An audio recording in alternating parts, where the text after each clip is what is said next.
Buenos días, hermanos, y gracias por acompañarnos ahora. El pastor Javier salió,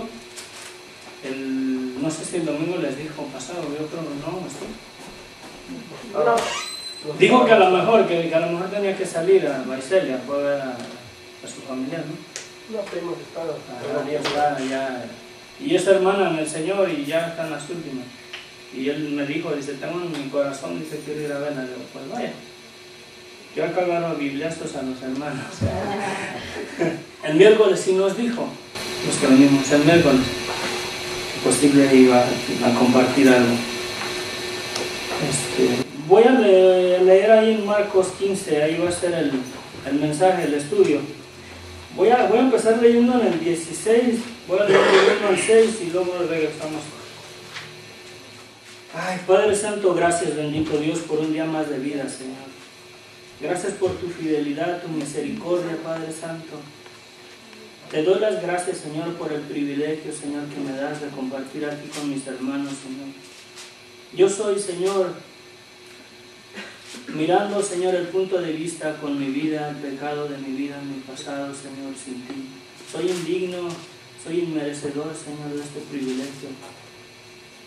Pero sé, Señor, que por tu sangre, por el perdón de pecados que tenemos todos en ti, Señor, es que ahora tenemos, Padre Santo, el privilegio de ser hechos hijos de Dios, Señor, por la fe en tu nombre. Te pido, mi Dios, que abras el entendimiento, Señor, y nuestros ojos para mirar, Señor, y nuestros corazones para que tu palabra lleve fruto en nuestras vidas, mi Dios. En el nombre de tu Hijo amado Cristo Jesús. Amén. Leo ahí Marcos 16, del 1 al 6. Aquí es cuando a Jesús ya lo habían sepultado. A mí cuando lo pusieron en la tumba, ¿verdad? Ya, Jesús ya lo habían muerto en la cruz del Calvario. Y dice que cuando pasó el día de reposo, María Magdalena, María la madre de Jacobo y Salomé, compraron especias aromáticas para ir a ungirle. Y muy de mañana, el primer día de la semana, vinieron al sepulcro ya salido el sol. Pero decían entre sí, ¿quién nos removerá la piedra de la entrada del sepulcro? Pero cuando miraron, vieron removida la piedra, que era muy grande. Y cuando entraron en el sepulcro, vieron a un joven sentado al lado derecho, cubierto de una larga ropa blanca, y se espantaron. Mas él les dijo, no os asustéis, buscáis a Jesús Nazareno, el que fue crucificado, ha resucitado, no está aquí. Mirad el lugar en donde le pusieron. El título del mensaje es ese, mirar el lugar en donde le pusieron.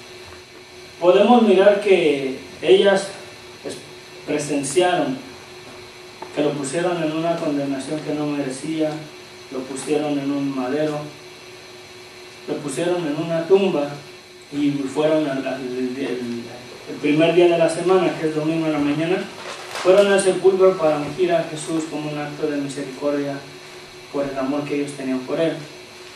Y ya no estaba ahí. Y les dice el ángel, mirar el lugar en donde le pusieron. Cuando Jesús fue arrestado y puesto en una condena de muerte y muerte de cruz, lo pusieron en un lugar de un homicida, en una condena que no merecía. Lo pusieron en un lugar para azotarle.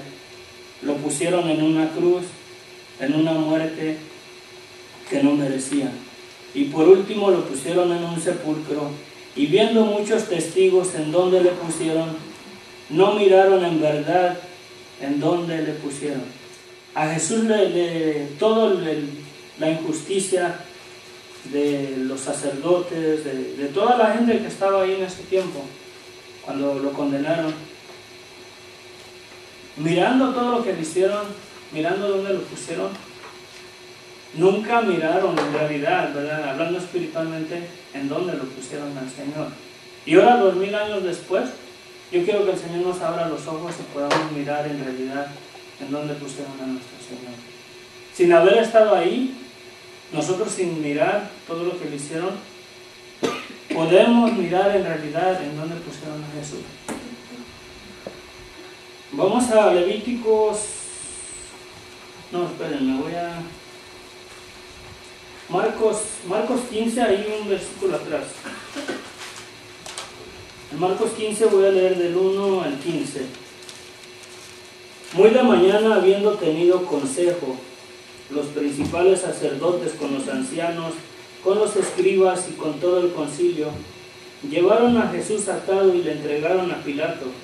Pilato le preguntó: ¿eres tú el rey de los judíos? Respondiendo él, le dijo: tú lo dices. Y los principales sacerdotes le acusaban mucho. Otra vez le preguntó Pilato, diciendo: ¿nada respondes? Mira de cuántas cosas te acusan. Mas Jesús ni aun con esto respondió, de modo que Pilato se maravillaba. Ahora bien, en el día de la fiesta le soltaba un preso cualquiera que pidiesen. Y había uno que se llamaba Barrabás, preso con sus compañeros de motín, que habían cometido homicidio en una revuelta. Y viendo la multitud, comenzó a decir que hiciese como siempre les había hecho. Y Pilato le respondió diciendo: ¿quieres que os suelte al rey de los judíos?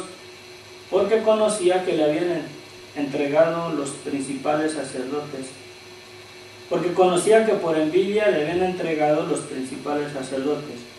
Mas los principales sacerdotes incitaron a la multitud para que le soltase.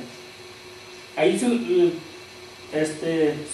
pueden hacer una rayita, subrayar ahí, los principales sacerdotes, habla dos veces ahí de ellos. Dice más, los principales sacerdotes incitaron a la multitud para que soltase más bien a Barrabás. Respondiendo Pilato le dijo otra vez: ¿qué pues queréis que haga del que llamáis rey de los judíos? Y ellos volvieron a dar voces: crucifícale. Pilato les decía: pues qué mal ha hecho. Pero ellos gritaban aún más: crucifícale. Pilato, queriendo satisfacer al pueblo, le soltó a Barrabás y entregó a Jesús después de azotarle para que fuese crucificado. Aquí todas las decisiones que tomaron los sacerdotes, ellos mirando que lo pusieron en una condena que en realidad no la merecía. Pidieron un homicida por una persona que no tenía ni siquiera pruebas de que él había pecado. Jesús les decía de que a él no le inculpaban de pecado porque no había pecado en él. No hallaban nada contra él.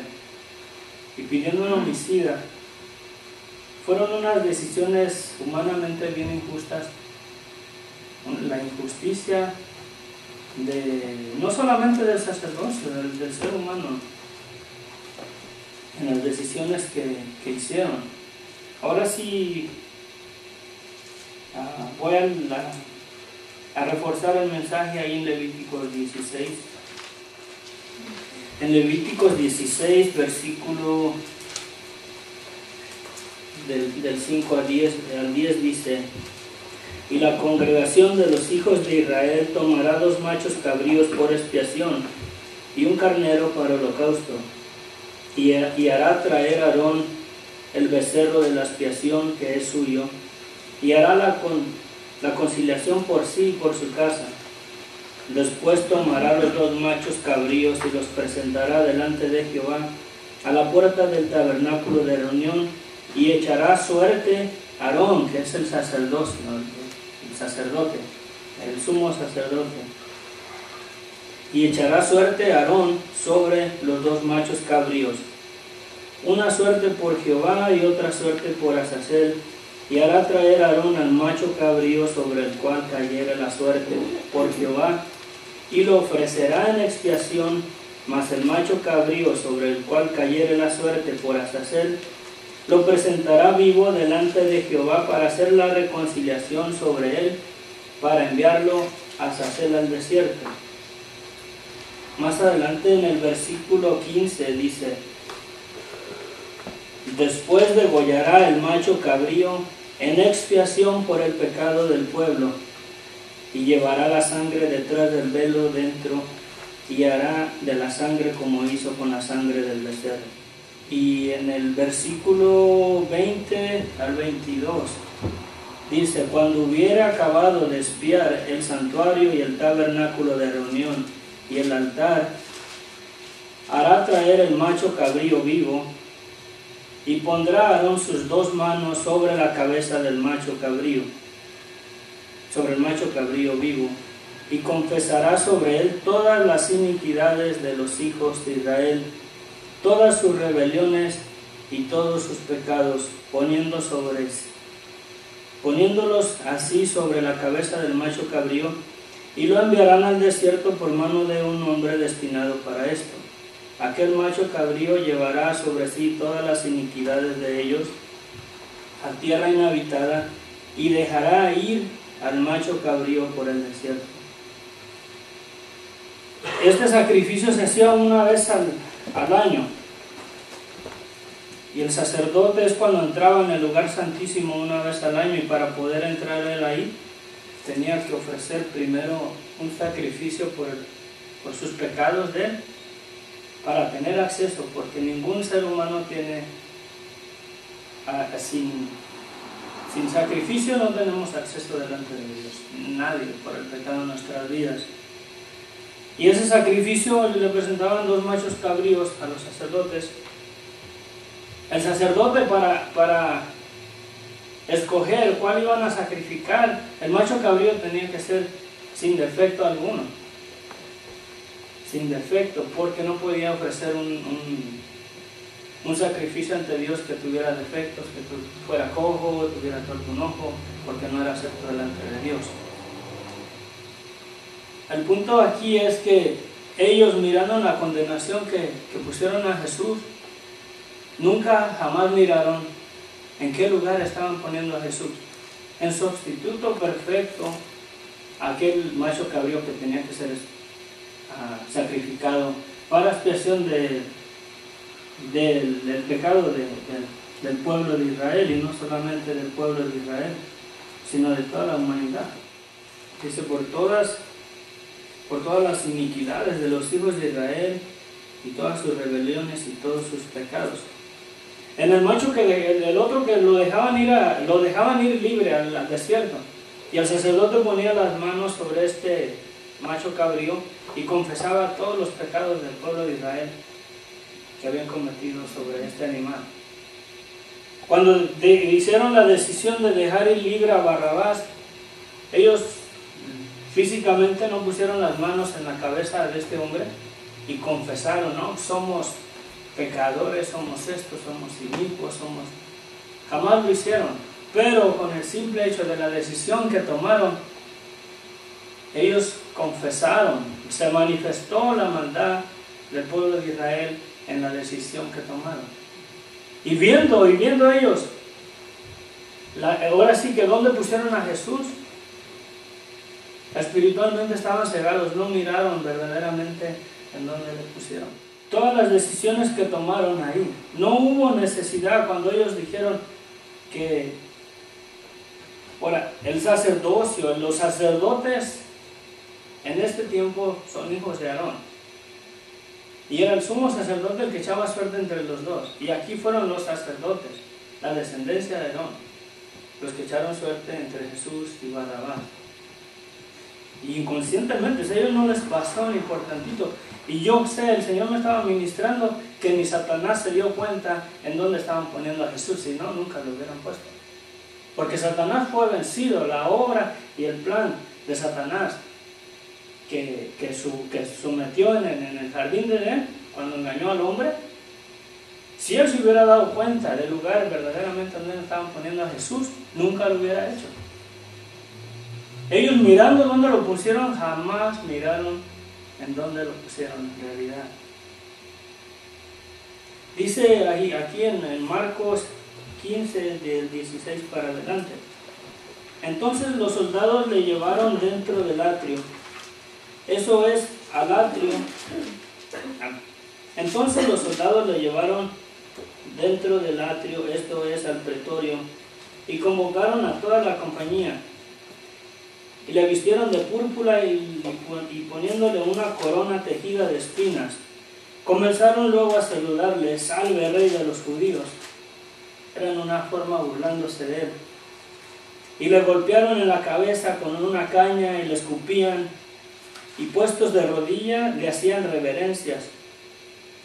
Después de haberle escarnecido, le desnudaron la púrpura y le pusieron sus propios vestidos y le sacaron fuera para crucificarlo.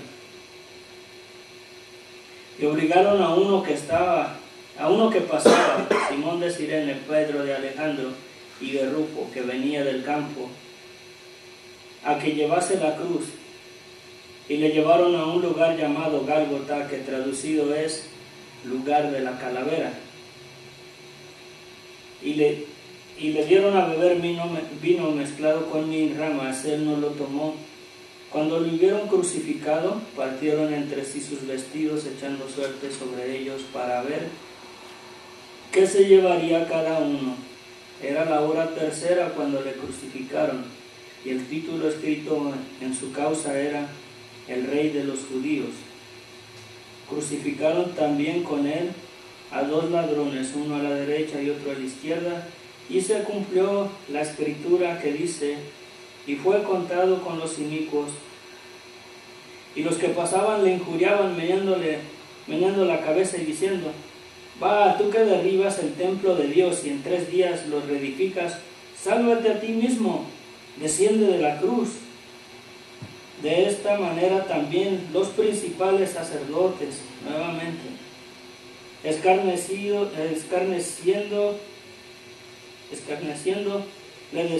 se decían unos a otros con los escribas: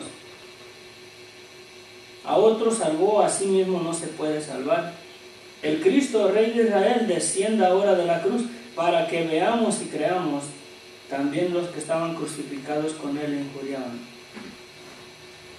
Nuevamente, ¿no? Mirando todos ellos, cuando miramos la película de la Pasión, cuando vinimos la otra vez, mirando ellos cómo le ponían los clavos en sus manos y lo pusieron en un madero. Nunca pudieron mirar en realidad dónde le estaban poniendo. En una condenación que no merecía. En el lugar de todo el mundo entero, ahí lo pusieron a él. Ni a Satanás siquiera le pasó por tantito mirar en realidad en dónde estaban poniendo a Jesús. Aquí le pusieron una corona de espinas, le pegaban en la cabeza.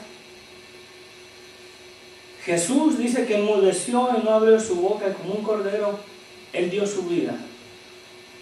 Porque conforme al plan de Dios y a lo que sabía Jesús, que esa era nuestra única solución para poder nosotros ser restituidos a la imagen y semejanza con la cual Dios nos crió en el principio. La santidad se separó del ser humano cuando desobedeció a Adán. Y Jesús miró eso. Jesús sí sabía en el lugar en que lo iban a poner. Por eso enmudeció, dice en Isaías 53, ¿verdad? Que mirará la aflicción de su alma y quedará satisfecho. Yo pienso que el Señor, cuando mira que venimos, porque tenemos batalla en la casa para venir a la iglesia, y cuando mira que entramos a alabar a Dios, sin importar que el baterista ni sabe tocar, ni el tecladista, o se les apaga el sonido, o cantan bien feo, pero que vienen a alabar a Dios, yo pienso que queda satisfecho de mirar realmente la aflicción de su alma en ese momento. Jesús, cuando lloraba en el huerto de Getsemaní, yo a veces me pregunto, ¿por qué estaba llorando ahí? ¿Porque verdaderamente no quería ir a la cruz?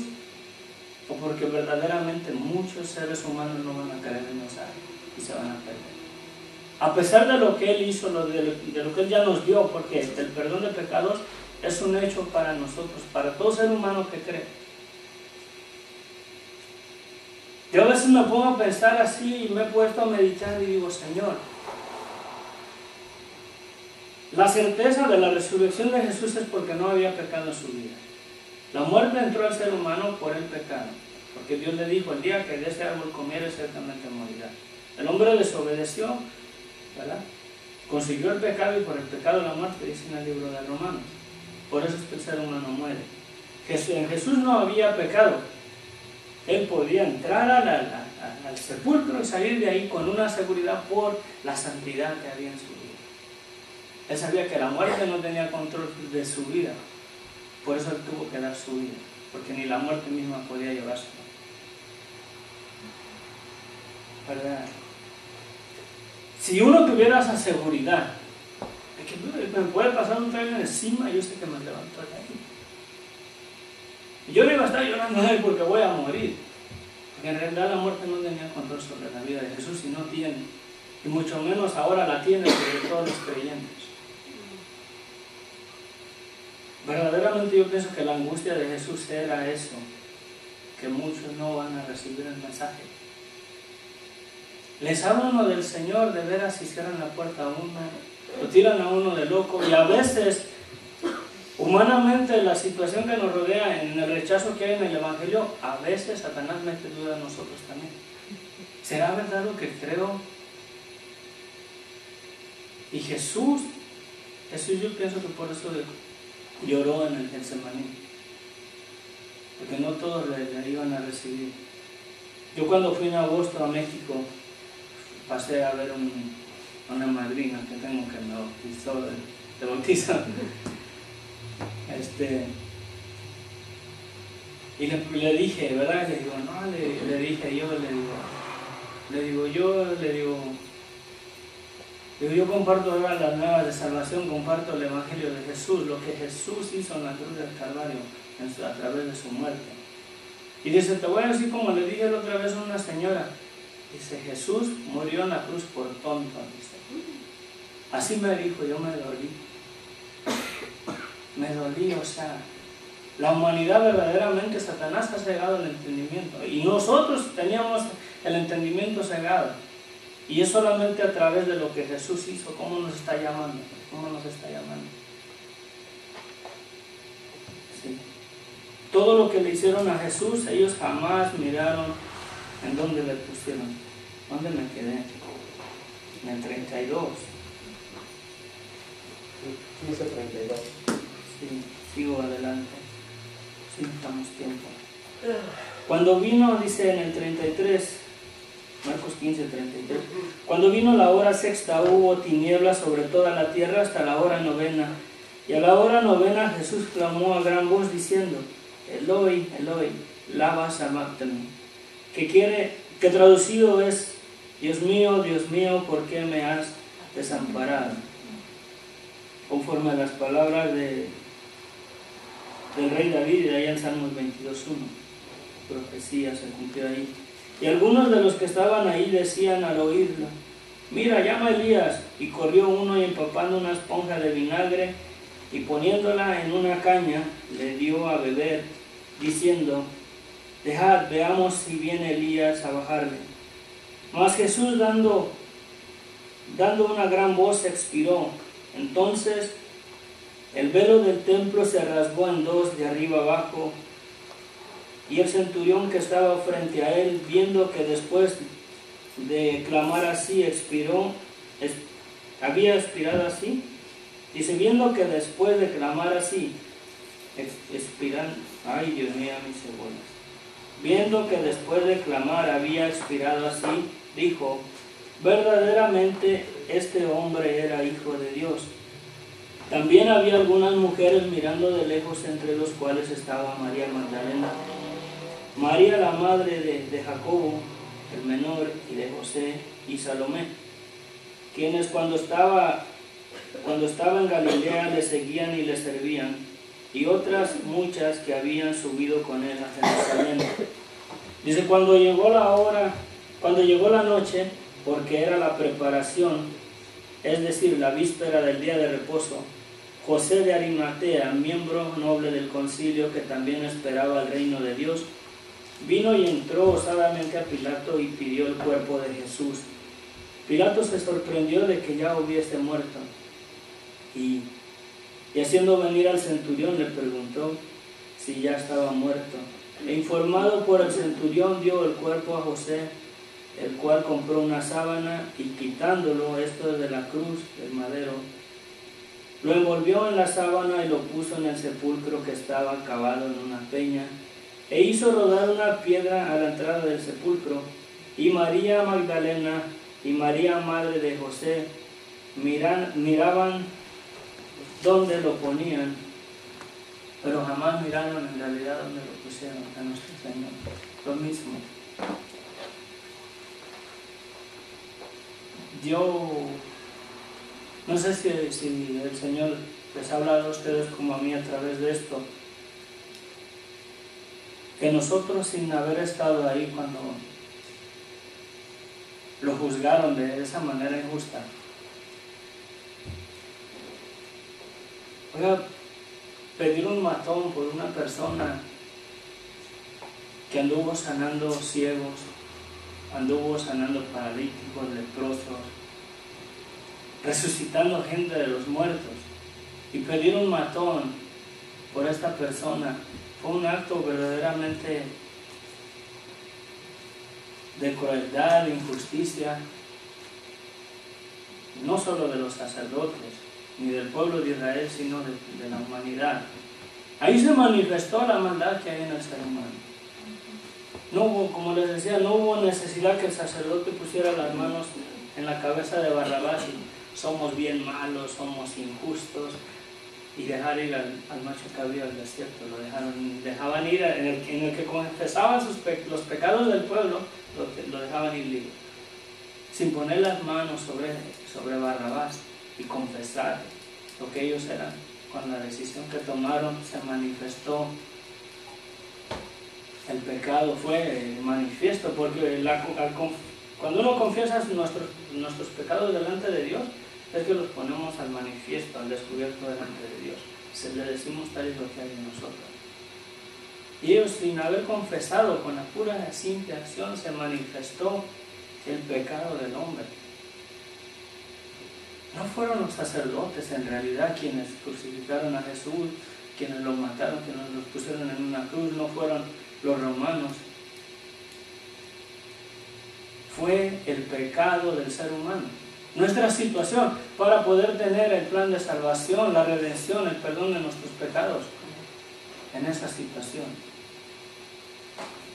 Y cegados por Satanás, y Satanás mismo cegado, lo pusieron en un lugar que jamás imaginaban lo que nos iba a dar. La victoria que tenemos en Jesús hoy en día.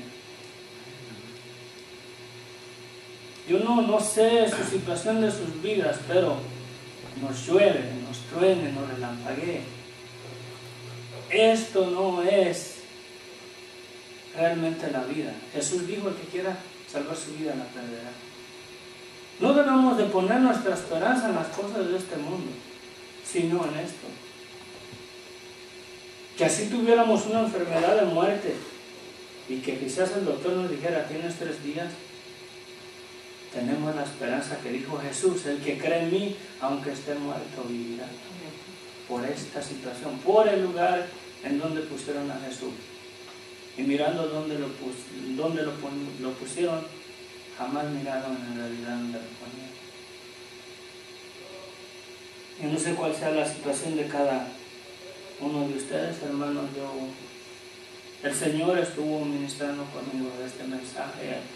Me estuvo fortaleciendo en el espíritu, en mi alma, en mi confianza, en lo que tengo en el Señor.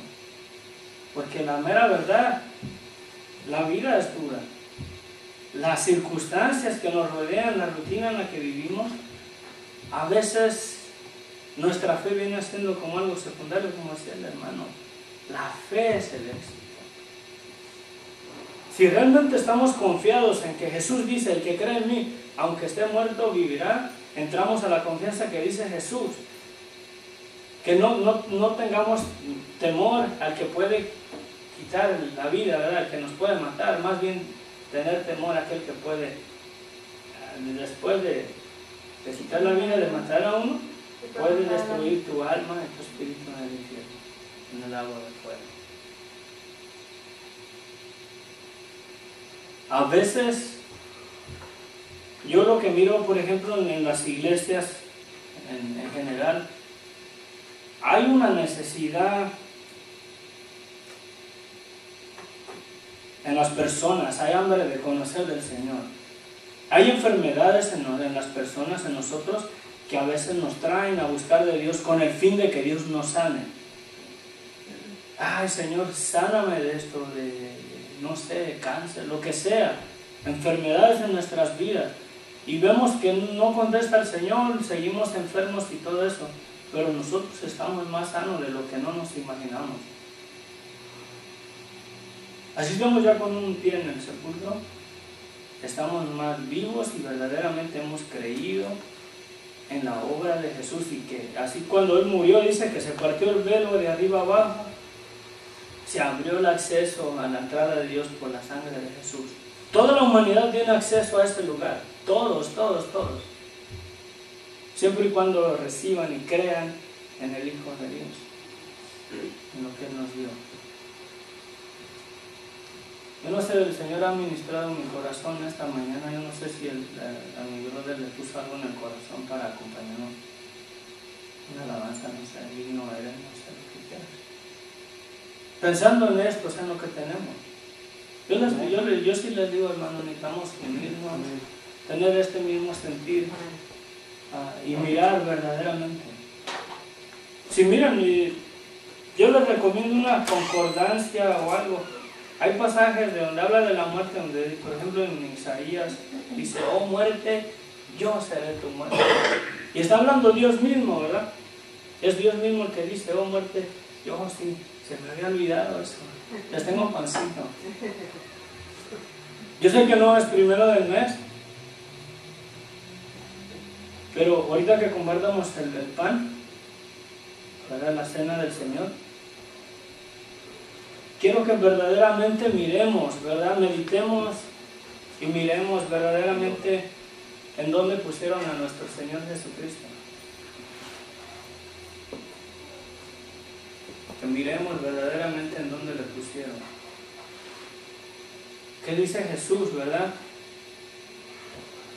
Que la noche que fue entregado, habiendo partido el pan, a mí dio gracias, partió el pan y le dio a sus discípulos y les dijo, tomar y comer, que esto es mi cuerpo, que por vosotros es partido. En nuestro lugar. La hermana pega.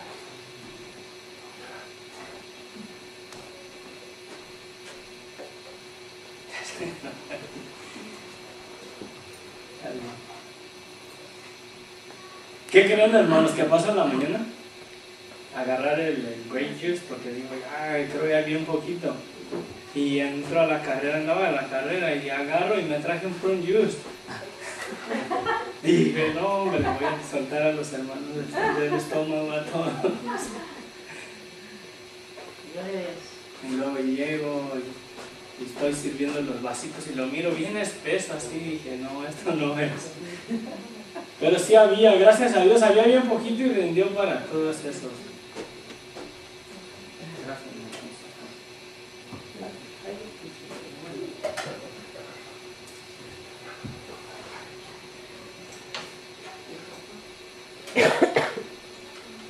Con esto que hemos mirado y hemos compartido, ¿verdad? Ahora, después de 2000 años, ahora 2000 años después, nosotros sin ver esto, sin haber estado allí y sin haber mirado en dónde lo pusieron, podemos ver con claridad en dónde lo pusieron a nuestro Señor Jesús.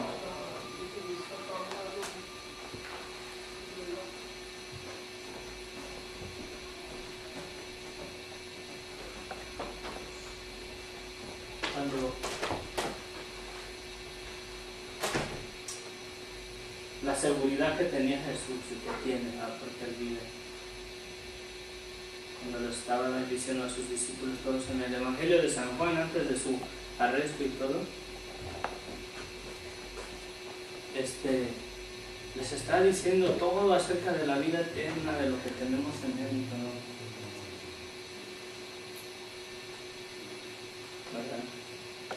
Pues vamos a compartir el pan, hermanos, mirando ahora sí verdaderamente. Si quieren nos ponemos de pie todos. Mirando verdaderamente, ¿verdad?, el lugar en donde pusieron a nuestro Señor Jesús. Dice, este es mi cuerpo que por vosotros es partido. Para que ese velo fuera roto. La separación que había entre el hombre y Dios. Donde ni aún el mismo sumo sacerdote tenía acceso así nada más porque era sacerdote. Él tenía que ofrecer un sacrificio por sus pecados de él. Jesús fue inmolado para darnos una salvación. El perdón de pecados es una realidad y tiene que ser una realidad en nuestras vidas, hermanos. Comamos mirando realmente el lugar en donde le pusieron. Dice Jesús que la noche que fue entregado, y habiendo dado gracias, tomó el pan y lo partió y dijo, tomad y comer, que esto es mi cuerpo que por vosotros es partido. Dice, hacer esto en memoria de mí, en memoria de que Él fue puesto en un lugar para darnos un lugar a nosotros en el cielo junto con Él. Amén. Comamos. Y su sangre, la sangre de un macho cabrío. El sacerdote entraba al altar y rociaba con el dedo 7 veces sobre el altar. Y todo donde caía esa sangre de un animal era santificado. Nosotros hemos sido santificados por la sangre de Jesús en el nuevo pacto. Y ese pacto no se está renovando. El sacrificio de Él fue una vez y para siempre. Nosotros tenemos la santificación a través de su sangre, hermano. Tomamos. Ay, Padre Santo, gracias, bendito Dios. Gracias, Señor, en realidad, Señor, por tu misericordia, Señor. Gracias, Padre Santo, por el perdón de pecados. Yo te pido, Señor, que seas una realidad en la vida de cada uno de nosotros, Señor. A un lado tiene una cosita, una larguita, plástico. Sí, Señor, que seas una realidad en nuestras vidas, Padre Santo, Señor. Gracias por tu perdón, gracias, Señor, por la obra que has estado haciendo en cada uno de mis hermanos aquí presentes, Señor. Imprime estas palabras, Señor, y esta verdad tuya, Señor, en el fondo de sus corazones, Señor. Y que nada, Señor, nada de las adversidades y los problemas y las cosas de este mundo, Señor, puedan, Señor, remover esta gran verdad. Y que jamás, Señor, nuestros ojos sean quitados, Señor, de la mirada, Señor, de la vida eterna, de lo que tienes tú, Señor, para nosotros, a través de tu muerte y de tu resurrección, Padre. En el nombre de tu Hijo amado Cristo Jesús. Amén.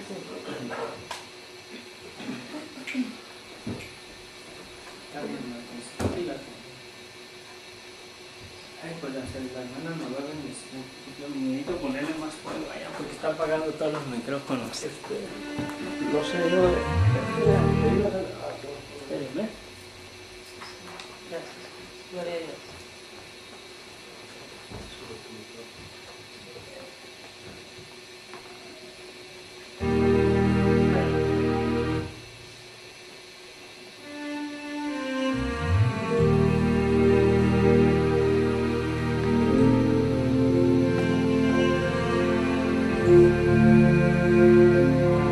Que todos estos momentos, Señor, que nos has dado de reflexión, Padre, sirvan para seguir tu caminar, Señor.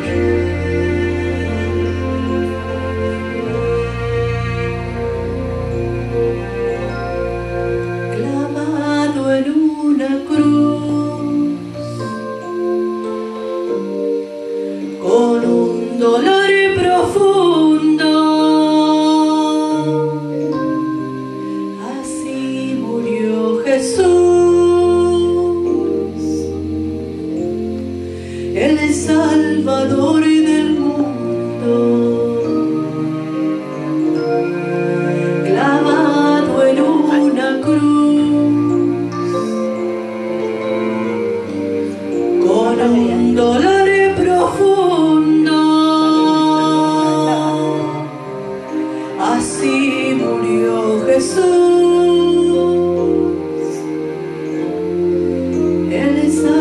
Salvador del mundo. Perdón, Señor, y perdón por lo que te he ofendido, igual que el buen ladrón.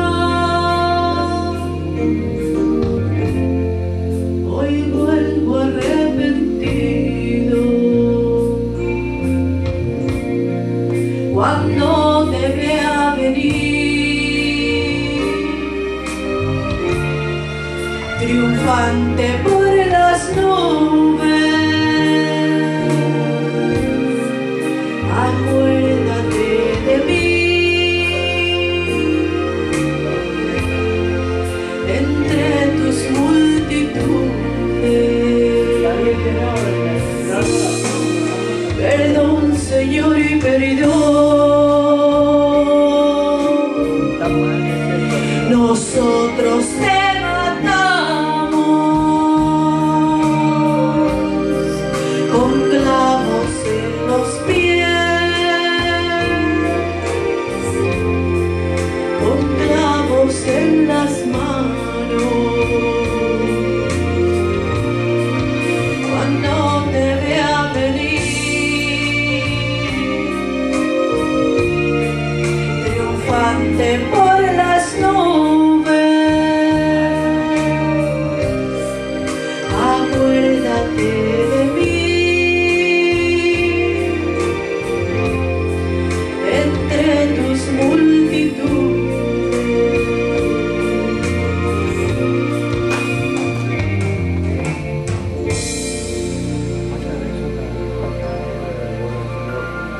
Otra vez me gustó.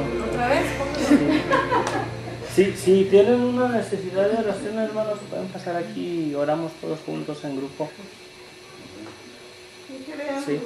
que oren por mi hija, por el bebé que está esperando. Amén, sí. Y por mi amiga que cumplió años el miércoles. Amén. Lo voy a poner un poquito bajito. Gracias por la vida, ¿verdad? Que el Señor nos regala. Pues pásenle. Unos porque cumplimos años y otros porque vienen en camino.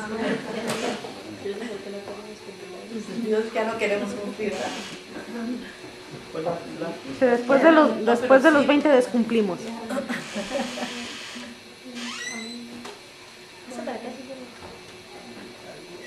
Pásense para allá al frente, pásenme al frente. Trata un poquito más bajito. El hermano. Ahora. Padre Santo.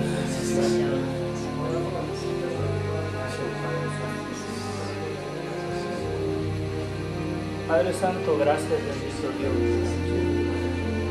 Gracias, Señor Jesús, por el acceso que tenemos, Padre Santo, a través de tu muerte, Señor, en la cruz del Calvario, Padre Santo. Por eso es que podemos venir delante de tu presencia, Señor, porque nosotros no hay nada, Señor. No son nuestras obras, no son nuestros méritos, Padre Santo, para alcanzar tu gracia, Padre Santo. Venimos delante de ti, Padre Santo, con la necesidad, Padre Santo, que hay, Señor, en esta familia. Te pido, Padre Santo, que tú protejas la vida, Señor, de la hija de mi hermana aquí presente, Señor. Te pido, Padre Santo, que la criatura, Señor, que tú traes, Padre Santo, sea guardada, Señor, por la luz del Evangelio, ya que el ser humano, Señor, estamos inclinados a desobediencia, al pecado. Guárdalo, Señor, Perdón, Señor, y de todas las cosas malas de este mundo, Padre Santo.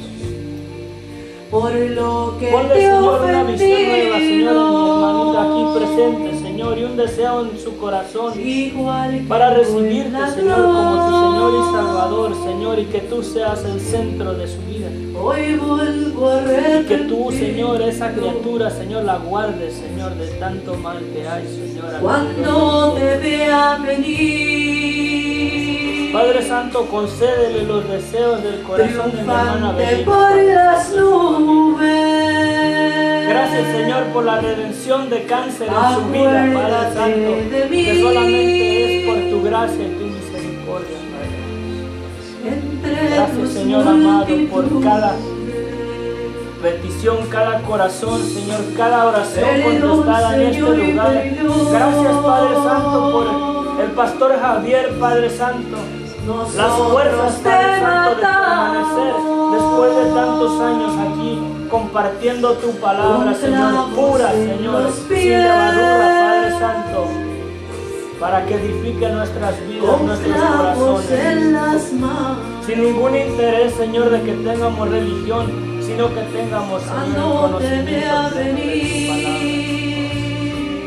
Cualquier necesidad que haya, Señor, en este lugar, en los corazones de mis hermanos, de mis hermanas, Padre Santo, fortalece.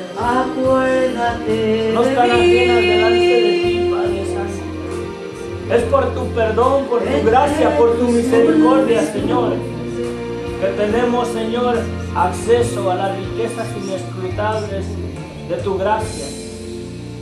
Es por tu muerte y tu resurrección, Señor, que tú nos has perdonado, Señor, y nos has hecho hijos tuyos, Padre Santo, sin merecerlo. Gracias por tu perdón, gracias por todo lo bueno que tú eres, Señor Jesús.